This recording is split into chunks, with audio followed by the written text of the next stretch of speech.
With the finite reserves of conventional sources running out, renewable energy is certainly the future, being inexhaustible and clean. Higher population in the developing nations imply much higher energy demands. It's not rocket science that energy requirements increase as prosperity increases in a country.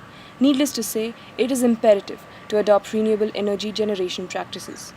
Developing countries faced a host of challenges when it comes to doing this. Developing countries don't have the technical know-how required to generate renewable energy on a scale that it actually makes a difference. For example, resource mapping. Resource mapping helps us identify the best renewable alternative for a particular region, and a majority of developing countries don't have this technology. A feasible solution to this would be the developed nation extending their technology to the developing nations at a minimum premium tag in the larger interest of the civilization, and remembering that although they've worked hard to obtain that technology, they have also consumed a larger proportion of the finite resources of the world. There are several technical problems in the implementation of renewable energy sources, like grid integration, storage, and reliability. A trending alternative to this is the use of microgrids to make local loads self-sustainable. Other measures also can be implemented, like decentralization of power and feed-in tariffs.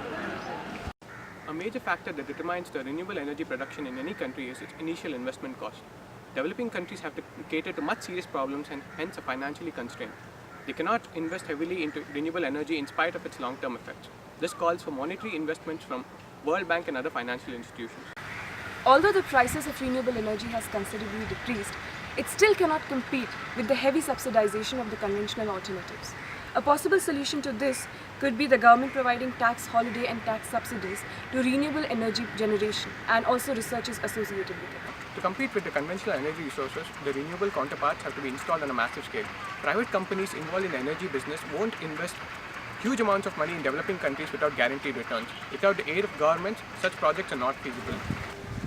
So the government should support the private sector so that the public and private sectors converge for the benefit of the people. Lack of awareness is another disadvantage.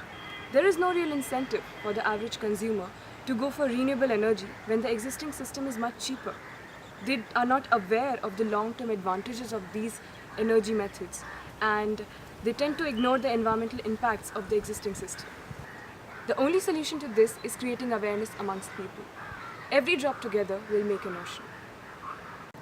Thus, we need to converge efforts of legislation, fiscal and monetary prudence, and social responsibility towards our objective in order to dream of an eco-friendly world.